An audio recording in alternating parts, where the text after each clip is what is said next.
Hello everyone, how's it going? This is the Bald Metal Nerd coming at you with another video, obviously. You know what this one's about because you read the title. It's official, I got a job offer, but not as excited about it as I was hoping, because the pay is much lower than what I was hoping to get. This job offer came in. It all started on Monday, and their initial offer was literally, the salary is literally half of what I made at my last job, right? Literally half. So to say it was a disappointment was a disappointment is an understatement. When I was speaking with it was 38K, by the way. At my previous job, maybe not exactly half, I was around 74, so almost half, right? So when I got the initial offer, I was speaking with the HR person who I'd been dealing with, and basically what I communicated with her was, hey, this is a really low offer. This is honestly what I was making 15 years ago in my career. And I said, honestly, I'm making this amount on unemployment. It's not really, going to financially, I'm not going to be better off doing this than just continuing to collect unemployment. And then she's like, well, I'll come back and tell, because, of course she's going on about whatever the position's budgeted for. I'm thinking to myself, that's not really my problem. And what's funny is she's like, we'd really love to have you because we think you'd bring a lot of value to this position. I'm thinking to myself, you want to pay me entry level wages.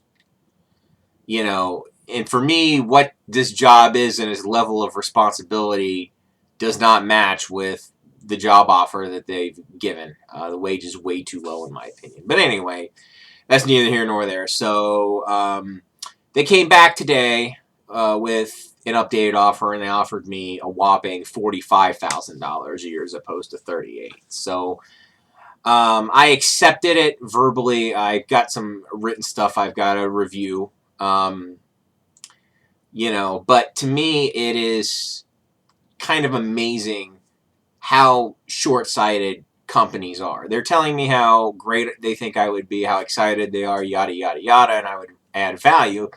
And this is a large company. They have, I believe, over 10,000 employees. It's not like it's a mom and pop shop.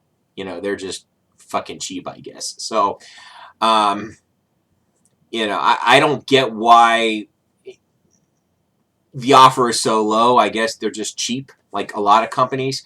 And I'm thinking to myself, okay, I'll do this role, but I'm a person with 15 years of experience, and I've proven in the marketplace that the bottom for me really is closer to 55 or 60, not 45, right? So I'm thinking to myself, how long do you really think I'm going to stay at this company? Honestly, yeah, I'm not working now, but if I take this role and start working there, and if I don't start getting very rapid raises, how long do you really think I'm going to hang around this company? A year maximum until I'm right out the door? I mean, I guess they just don't care. Otherwise, they would have given me a much better offer, I think. Simply because I'm unemployed doesn't make me worth literally half of what I was worth before. I expected that I would have to take somewhat of a cut. I was honestly, realistically thinking, okay, maybe I'll have to go, to 55 or 60 a year. Because I was at 74. I was like, well, I'm out of work. Maybe I'll end up at 55 or 60. Such is life. I can get back to where I was without too much trouble. But no, the first offer I get is pretty poor. So before I actually start working at this place, I do have other leads I'm still working, and I'm chasing those down, of course, because I'd be foolish not to.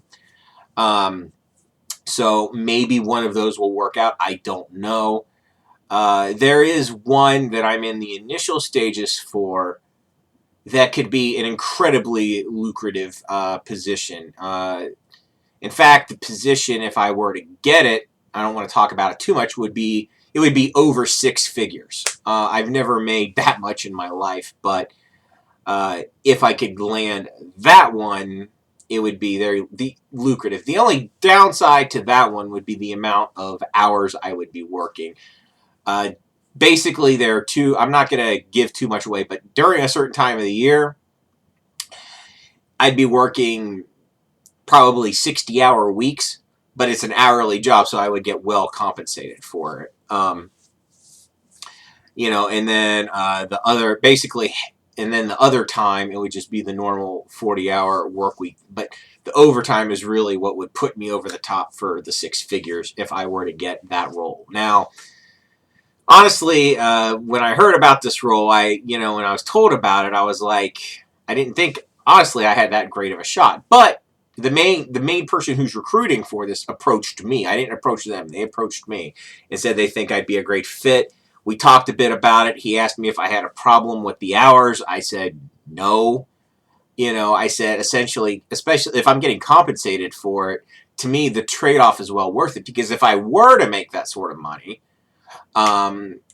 there's a lot of financial things that would be within my grasp that currently aren't. Like, for example, if I were to make that kind of money, I could pay my house off in literally a couple of years. If I saved all my extra money and put it towards the house, I could pay my mortgage off in literally a few years, because there's no tax benefit for me to have a fucking interest in all. There's no tax benefit for mortgage for interest for me. So if I could pay my house off, boom, there's a giant bill I don't have. I have the house free and clear. It's done. It's over. I could pay that off in a couple of years.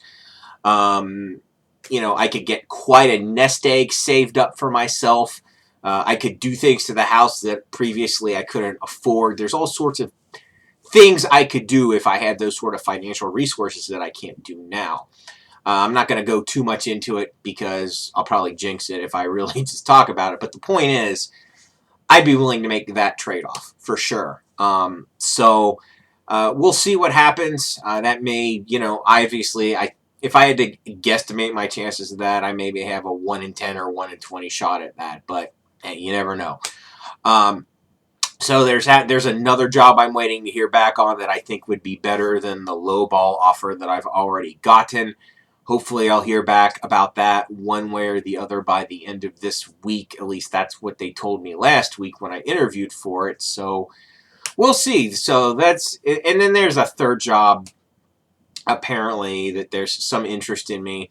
That's a higher payment than, this lowball job that I'm getting. So there are basically several jobs that I'm still in play for that all pay more than this initial opportunity.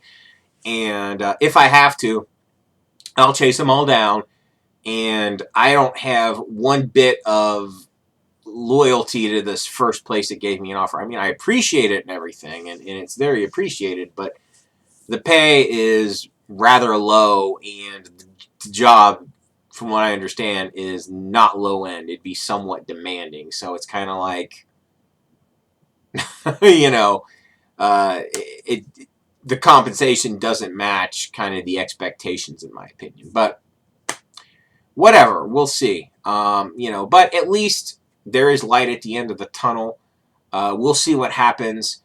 But it is amazing how, like, when, job offers can be very Now, if I was working, I could just laugh this crap off and just go, yeah, no.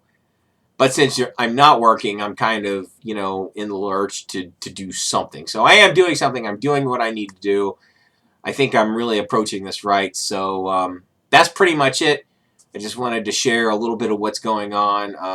The rest of this week and next week will probably be quite interesting for me. When I have something that's actually worth sharing, I will on this whole front. So anyway, that's it. You guys know what to do. Thanks so much for watching this. Live long and prosper.